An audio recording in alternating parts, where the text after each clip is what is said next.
ಮೂಲಭೂತ ಸೌಕರ್ಯಗಳಿಗೆ ಹೆಚ್ಚಿನ ಆದ್ಯತೆ ನೀಡಲಾಗುವುದು ಎಂದು ಶಾಸಕರಾದ ಎನ್.ವಿ. ಗೋಪಾಲಕೃಷ್ಣರವರು ತಿಳಿಸಿದರು.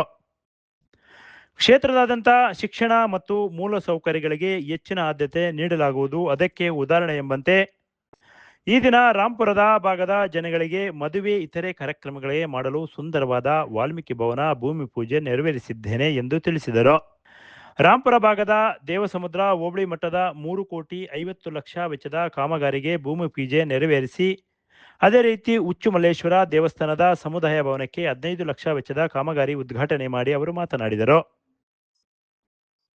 ಈ ಭಾಗದ ಹಿಂದುಳಿದ ಜನಾಂಗದವರು ಹೆಚ್ಚಿರುವ ಕಾರಣ ಮದುವೆ ವಿವಿಧ ಕಾರ್ಯಕ್ರಮಗಳಿಗೆ ಮಾಡಲು, ಅದೇ ರೀತಿ ಬೇರೆ ಜನಾಂಗದವರು ಕೂಡ ಇಲ್ಲಿ ಕಾರ್ಯಕ್ರಮಗಳನ್ನು ಮಾಡಬಹುದು ಎಂಬ ಉದ್ದೇಶದಿಂದ ವಾಲ್ಮೀಕಿ ಭವನವನ್ನು ಭೂಮಿ ಪೂಜೆ ನೆರವೇರಿಸಿದ್ದೇನೆ ಎಂದು ತಿಳಿಸಿದರು. ನಾನು ಯಾವುದೇ ರಾಜಕೀಯ ಉದ್ದೇಶದಿಂದ ಈ ಕೆಲಸ ಮಾಡುತ್ತಿಲ್ಲ, ಅಭಿವೃದ್ಧಿ ಕೆಲಸಗಳನ್ನು ಮಾಡುತ್ತಾ ಬಂದಿದ್ದೇನೆ. ವಾಲ್ಮೀಕಿ ಭವನ ಇಲ್ಲಿ ಮಾಡುವ ಉದ್ದೇಶ ಕೇವಲ ವಾಲ್ಮೀಕಿ ಜನಾಂಗದವರಲ್ಲದೆ ಇತರೆ ಎಲ್ಲ ಜನಾಂಗದವರು ಕೂಡ ಇದರ ಉಪಯೋಗ ಪಡೆದುಕೊಳ್ಳಬೇಕು ಎಂದು ತಿಳಿಸಿದರು. ಅದೇ ರೀತಿ ಈ ಕಾಮಗಾರಿ ಅತಿ ಬೇಗನೆ ಮುಗಿಸಿಕೊಡಬೇಕು ಎಂದು ತಿಳಿಸಿದರು. ಸರ್ವಿಸ್ ಚಾರ್ಜ್ ಮಾತ್ರ ತಗೊಂಡು ಈ ಕೆಲಸ ಮಾಡಬೇಕು ಅಂತ ನಾವು ತೀರ್ಮಾನ ಮಾಡಿದ್ವಿ. ಹೀಗಾಗಿ ಈ ಭಾಗದಲ್ಲಿ ತುಂಬಾ ಜನ ನಾವು ನಾಯಕರೇ ಇದ್ದೀವಿ. ಎಲ್ಲಾ ಜಾತಿ ಜನಾಂಗದವ್ರು ಕೂಡ ಕೇವಲ 1 ದಿವಸ 2 ದಿವಸದಲ್ಲಿ ಒಂದು ಕರೆ ಕೊಟ್ರೆ ಇಷ್ಟು ಜನ ಬರ್ತಾರೆ ಅಂತ ಹೇಳಿ ನಿಜವಾಗ್ಲೂ ನಾನು ಅಂದ್ಕೊಂಡಿರ್ಲಿಲ್ಲ. ಏನೋ ಬಂದ್ರೆ ಒಂದು 100, 150, 200 ಜನ ಬರ್ಬೋದು ಅಂತ ಹೇಳಿ ನಾನು ಅಂದ್ಕೊಂಡಿದ್ದೆ. ಆದ್ರೆ ಅಭಿಮಾನ, ಪ್ರೀತಿ, ವಿಶ್ವಾಸ, ಜಾತಿಯ ಒಂದು ಅಭಿಮಾನ ಬಂದು ಎಲ್ಲರಿಗೂ ಇರುತ್ತೆ. ಆ ಒಂದು ಜಾತಿ ಅಭಿಮಾನ ಇಟ್ಕೊಂಡು ಕೂಡ ಇವತ್ತು ವಾಲ್ಮೀಕಿ ಭವನ ನಮ್ದು, ನಮ್ಮ ಆಸ್ತಿ ಇದು ಅನ್ನೋ ಒಂದು ಒಳ್ಳೆ ಭಾವನೆಯಿಂದ ಬಂದಿರತಕ್ಕಂಥ ನಿಮ್ಮೆಲ್ಲರಿಗೂ ಕೂಡ ನಾನು ನಿಜವಾಗ್ಲೂ ಕೂಡ ನಾನು ವೈಯಕ್ತಿಕವಾಗಿ ಧನ್ಯವಾದಗಳು ಮತ್ತು ನಮಸ್ಕಾರವನ್ನ ತಿಳಿಸ್ತೇನೆ. ಇದು ಯಾವುದೋ ವೈಯಕ್ತಿಕ ಲಾಭಕ್ಕಲ್ಲ, ರಾಜಕೀಯದ ಒಂದು ಪ್ರೇರಣೆಯಿಂದ, ರಾಜಕೀಯ ಶಕ್ತಿಗೋಸ್ಕರ ಇದು ಮಾಡಿರ್ತಕ್ಕಂಥದ್ದಲ್ಲ. ಭಗವಂತ ನನಗೇನ್ ಕೊಟ್ಟಿರ್ತಾನೋ ಅಷ್ಟರಲ್ಲೇ ನಾನು ಸಮಾಧಾನ ಪಡ್ತಕ್ಕಂಥ ವ್ಯಕ್ತಿ. ನಾನು ಯಾವುದು ಕೂಡ ಇದನ್ನೆಲ್ಲ ಎಕ್ಸಿಬಿಷನ್ ಮಾಡ್ಕೊಂಡು ನಾನು ಮಾಡಿರ್ತಕ್ಕಂಥ ಕೆಲಸ ಯಾವತ್ತೂ ಕೂಡ ಇಲ್ಲ. ಬಳ್ಳಾರಿಯಲ್ಲಿ MLA, ಕೂಡ್ಲಿಗೆಯಲ್ಲಿ MLA, ಎಲ್ಲ ಜನಗಳು ಕೂಡ ಇವತ್ತುವರೆಗೂ ಕೂಡ ನಿಮ್ಮೆಲ್ಲರಿಗೂ ಗೊತ್ತಿರುವಾಗೆ ಎಲ್ಲರೂ ಪ್ರೀತಿಸ್ತಕ್ಕಂಥ ಜನಗಳೇ ಆಗಿದ್ದಾರೆ. ಹೀಗಾಗಿ ನಮ್ಮ ಜನಾಂಗ, ನಾನು ಹುಟ್ಟಿದವರು ಬೆಳೆದವರು, ಇಲ್ಲಿ ಒಂದು ಒಳ್ಳೆ ಕಾರ್ಯಕ್ರಮ ನಾನು ಎಲ್ಲೋ ಒಂದ್ ಕಡೆ ಮಾಡಬೇಕು ಅನ್ನೋ ದೃಷ್ಟಿಯಿಂದ ಇವತ್ತದು ರೋಡ್ ಅಗಲೀಕರಣ, ಆಕ್ಸಿಡೆಂಟ್ಗಳಾಗ್ತವೆ, ನ್ಯಾಷನಲ್ ಹೈವೇ ಆಯ್ತು, ಹೈವೇಗೆ ಹೋಗ್ತವೇನೋ, ಶಿಫ್ಟ್ ಆಗ್ತದೆ ರಾಂಪುರದ್ದು ಬಜಾರ್ ಅಂದ್ಕೊಂಡೆ.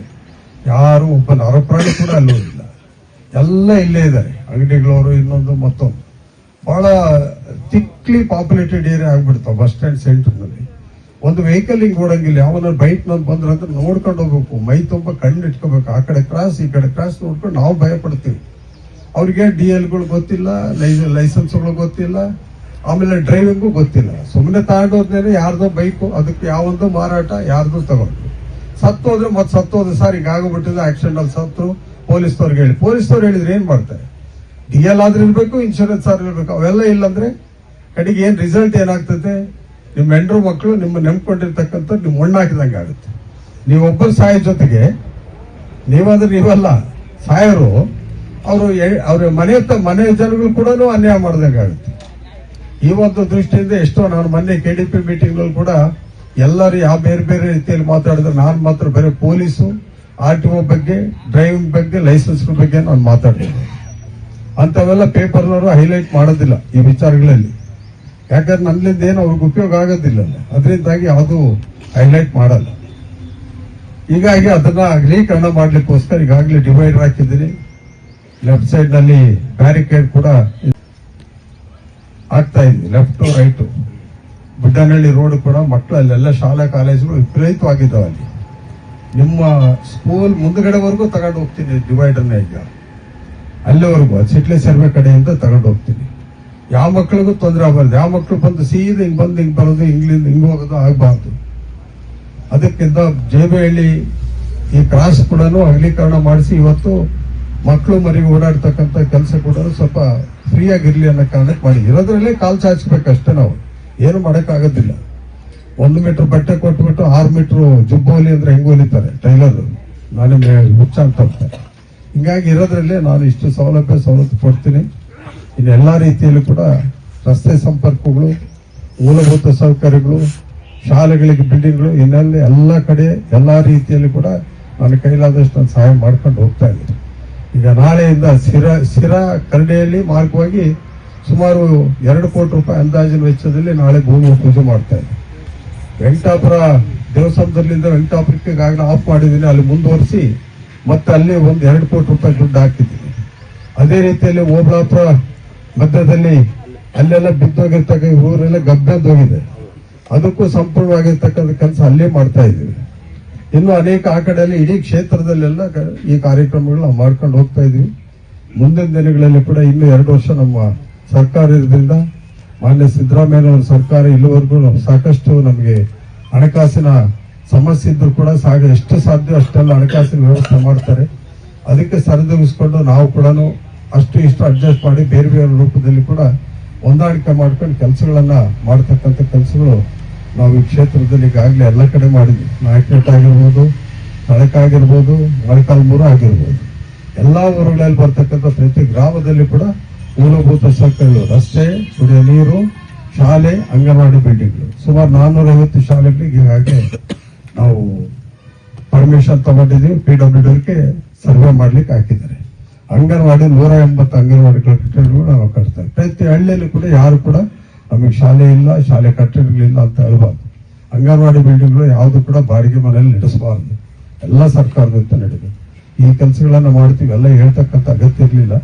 ನಾನು ಈ ವೇದಿಕೆಯಲ್ಲಿ ಮಾಡ್ತಕ್ಕಂಥ ಕೆಲಸ ಏನು ಬೇಕಾಗಿಲ್ಲ ಅಂತ ಮೊದಲೇ ಹೇಳಿದ್ದೆ. ಆದ್ರೆ ಹುಡುಗರು ಯಾವುದೋ ರೀತಿಯಲ್ಲಿ ಮಾಡಿದ್ದಾರೆ, ಜೊತೆ ಮೈಕ್ ಬೇರೆ ಇಟ್ಬಿಟ್ಟಾರೆ. ಮತ್ತೆ ಮೈಕ್ ಇಟ್ಮೇಲೆ ಮತ್ತೆ ಅವ್ರಿಗೂ ಅವಮಾನ ಆಗುತ್ತೆ ಅಂತೇಳಿ 2 ಮಾತು ಮಾತಾಡಿದ್ವಿ. ಇಂಥ ಒಂದು ಪರಿಸ್ಥಿತಿಯಲ್ಲಿ ತಾವೆಲ್ಲರೂ ಒಂದೇ ಒಂದು ಮಾತಿಗೆ ಹೂಗೊಟ್ಟು ಇವತ್ತು ಯಾವುದೋ ಅವ್ರದ್ದೊಂದು ಶಾಲೆ ಕಾರ್ಯಕ್ರಮ ಇಟ್ಕೊಂಡಿದ್ರು. ಈ ಸಂದರ್ಭದಲ್ಲಿ ಮುಖಂಡರಾದ ನಾಗಿರೆಡ್ಡಿ ಮಾತನಾಡಿ, ಈ ಭಾಗದ ಜನಗಳಿಗೆ ಮದುವೆ ಕಾರ್ಯಕ್ರಮಗಳು ಮತ್ತು ಇತರೆ ಕಾರ್ಯಕ್ರಮಗಳಿಗೆ ಅವಶ್ಯಕವಾಗಿ ಈ ಭವನ ಬೇಕಾಗಿತ್ತು. ಶಾಸಕರು ಸಮುದಾಯ ಭವನ, ರಸ್ತೆಗಳು, ಶಿಕ್ಷಣ ಇಲಾಖೆ ಎಲ್ಲದಕ್ಕೂ ಒತ್ತು ನೀಡುತ್ತಿದ್ದಾರೆ. ಸಿದ್ದರಾಮಯ್ಯನ ಸರ್ಕಾರದಲ್ಲಿ ದುಡ್ಡಿಲ್ಲ ಅಂತ ಹೇಳುತ್ತಾ ಕಾಲಹರಣ ಮಾಡಿಕೊಂಡು ತಿರುಗುವ ರಾಜಕೀಯ ಮುಖಂಡರಿಗೆ ನಮ್ಮ ಶಾಸಕರು ತಕ್ಕ ಉತ್ತರ ನೀಡುತ್ತಿದ್ದಾರೆ. ಇರುವ ಹಣದಲ್ಲೇ ಇಂತಹ ಒಳ್ಳೆಯ ಕಾರ್ಯಕ್ರಮಗಳನ್ನು ಮಾಡುತ್ತಾ ಬಂದಿದ್ದಾರೆ ಎಂದು ತಿಳಿಸಿದರು. ಇಲ್ಲಿ ಒಂದು ಸುಸಜ್ಜಿತವಾದಂತ ಒಂದು ಸಮುದಾಯ ಭವನವನ್ನ ಕಟ್ಟಬೇಕು ಅಂತಕ್ಕಂಥದ್ದಿತ್ತು. ಹಿಂದೆ ಯಜಮಾನರಾದಂತವರು ಒಂದು ಸಮುದಾಯ ಭವನ ಕಟ್ಟಿದ್ರು. ಅದ ನಂತರ ಅಣ್ಣವರು ಮತ್ತೆ ಆ ಕಡೆ ಊಟದ ಹಾಲನ್ನ ಮಾಡಿಕೊಟ್ರು. ಆದ್ರೂ ಕೂಡ ಅದು ಸಾಲದದು, ಸುಸಜ್ಜಿತವಾದಂತ ಒಂದು ಕಲ್ಯಾಣ ಮಂಟಪ ಬೇಕು ಅಂತಕ್ಕಂಥದ್ದು ಕೇಳ್ತಾ ಇದ್ರು. ಆದ್ರೆ ಅದಕ್ಕೆ ಒಳಪಟ್ಟಾಗಿ ಇವತ್ತು ವಾಲ್ಮೀಕಿ ಸಮುದಾಯ ಭವನವನ್ನ ಕಟ್ತಾ ಇದ್ದಾರೆ. ಅದಕ್ಕೆ ಗುದ್ಲಿ ಪೂಜೆಗಾಗಿ ಇವತ್ತು ನನಗೆ ಕರೆದಾಗ ಅಣ್ಣವರು ಇವತ್ತು ನಮ್ಮ ರಾಮಪುರದಲ್ಲಿ ನಮ್ಮ SPSR ಸಂಘದಿಂದ ಒಂದು ಕಾನ್ವೆಂಟ್ ಸ್ಕೂಲಿಗೆ ಗುದ್ಲಿ ಪೂಜೆಗೆ ಬಂದಿದ್ರು. ಇದ್ರ ಬಗ್ಗೆ ನನಗೇನು ಗೊತ್ತಿಲ್ಲ. ಅಲ್ಲಿ ಅಣ್ಣವರು ಹೇಳಿದ್ರು, ಇಲ್ಲ ಉತ್ಮಲಪ್ಪನ ಗುಡಿ ಹತ್ರ ವಾಲ್ಮೀಕಿ ಸಮುದಾಯ ಭವನವನ್ನ ಕಟ್ತಾ ಇದ್ದೇವೆ, ಅದಕ್ಕೆ ಗುದ್ಲಿ ಪೂಜೆ ಇದೆ, ಬರ್ರಿ ಅಂತಂದ್ರು. ನನಗೆ ಖುಷಿಯಾಗಿ ನಾನು ಎಲ್ಲರನ್ನ ಬಿಟ್ಟು ಓಡಿ ಬಂದೆ ನಾನು. ಆದ್ರೆ ಈ ಒಂದು ಸಂದರ್ಭದಲ್ಲಿ ಇವತ್ತು ನನಗೆ ಬಹಳಷ್ಟು ಖುಷಿಯಾಗಿದ್ದ ಕಾರಣ ಅಂತಂದ್ರೆ, ನಮ್ಮ ಶಾಸಕರು ಇಷ್ಟೆಲ್ಲ ಗ್ಯಾರಂಟಿ ತಂದು ಇವತ್ತು ಸಮುದಾಯ ಭವನ ಆಗ್ಲಿ, ರಸ್ತೆಗಳಾಗ್ಲಿ, ಮತ್ತೊಂದಾಗ್ಲಿ ಎಲ್ಲವನ್ನ ಮಾಡ್ತಾ ಇದ್ದಾರೆ. ಈ ಒಂದು ಕಾರಣಕ್ಕಾಗಿ, ಈ ಒಂದು ಅಭಿವೃದ್ಧಿಗಾಗಿ ನಿಮ್ಮೆಲ್ಲರ ನಾಯಕರು ಮತ್ತು ನಮ್ಮ ತಾಲೂಕಿನ ಹಿರಿಯರು, ಮುತ್ಸದಿಗಳು ಮತ್ತು 7 ಬಾರಿ ಶಾಸಕರಾಗಿ ಹೊರಹೊಮ್ಮಿರ್ತಕ್ಕಂಥ ಏಕೈಕ ರಾಜ್ಯದ ವ್ಯಕ್ತಿಯಾಗಿರ್ತಕ್ಕಂಥ ನಮ್ಮ ಯನ್ನಮೈ ಗೋಪಾಲಕೃಷ್ಣನವರಿಗೆ ನಾನು ಅಭಿನಂದನೆಗಳನ್ನ ನಾನು ಸಲ್ಲಿಸ್ತಾ ಇದ್ದೇನೆ. ಅದೇ ರೀತಿಯಾಗಿ ಈ ಕಾರ್ಯಕ್ರಮದಲ್ಲಿ ವೇದಿಕೆಯಲ್ಲಿ ಹೆಸರಿನಾಗಿರ್ತಕ್ಕಂಥ ನಮ್ಮ ರಾಮಮೂರ್ತಿ ಸರ್, ಅವ್ರ ಹೆಸರು ಕೇಳ್ತಿದ್ದರು ಯಾರೂ ಇಲ್ಲ. ಈ ಭಾಗದ ಜನಗಳೆಲ್ಲ ಹೋಗ್ಕೊಂಡೆ ಅಲ್ಲಿ ಮೋದಿ ಸರ್ಕಲ್ ಇಳಿದಾರಪ್ಪ ಅಂತಂದ್ರೆ ರಾಮಮೂರ್ತಿ ಸರ್ ಹತ್ರ ಹೋಗ್ತಕ್ಕಂತ ಪೇಷಂಟ್ ನೋಡಪ್ಪ ಅಂತ ಹೇಳಿ ಈಜಾಗಿ ಹೇಳ್ಬೋದು. ಅವರು ಸಹ ಇವತ್ತು ಈ ವೇದಿಕೆಯಲ್ಲಿದ್ದಾರೆ. ಅವರಿಗೂ ಕೂಡ ನಾನು ಅಭಿನಂದನೆಗಳನ್ನ ಸಲ್ಲಿಸ್ತಾ ಇದ್ದೇನೆ.